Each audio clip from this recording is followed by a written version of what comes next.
This is a public service message by the Ohio Department of Higher Education, the Ohio Cyber Range Institute, and the University of Dayton Center for Cybersecurity and Data Intelligence.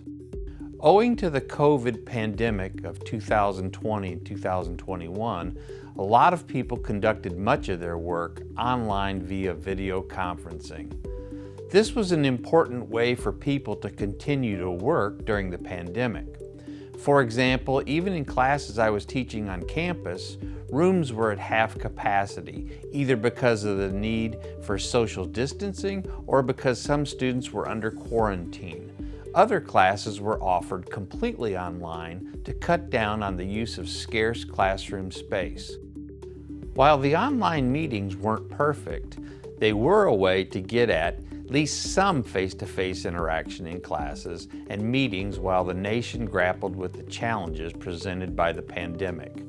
Further, being forced into this mode of interaction led a lot of people to realize that video conferencing had come of age and could, depending on the situation, be used to replace some interactions that were previously conducted strictly in person. These meetings had challenges, however. Some people in meetings experienced so-called Zoom bombings, wherein individuals not invited to the meetings would join and disrupt them. For example, saying offensive things or displaying offensive images. Further, since meetings were online, it was plausible that not all participants were joining from private locations or because they were working from home. The rich cacophony of home life sometimes came to the fore.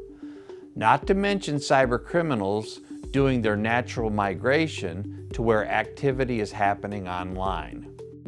The pandemic may not impose on daily life as much as it did in its early days, but it seems clear that online meetings are here to stay.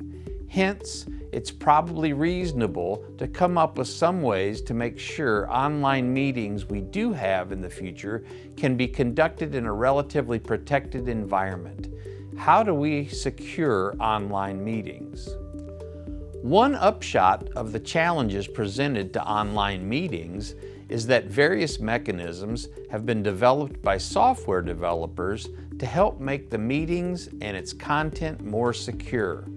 While each meeting package, such as Zoom, Google Meetings, WebEx, or Microsoft Teams, have different ways of implementing these, all of them have these abilities more or less.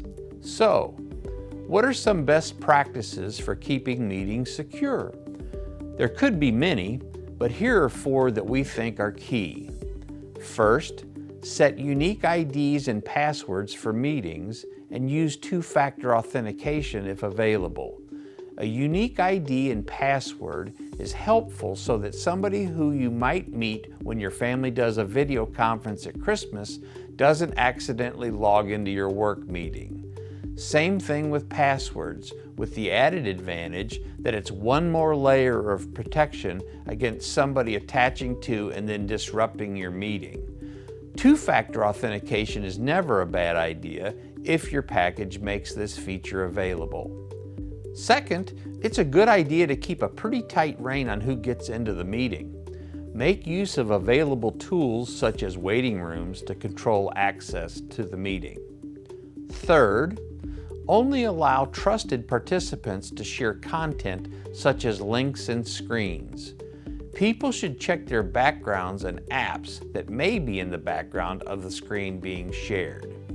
Finally, it's a good idea to have, especially in larger meetings, somebody with host permissions whose job it is to monitor the participant list and who shows up to kill video and/or audio should somebody engage in disruptive behavior, and if necessary, toss them out of the meeting.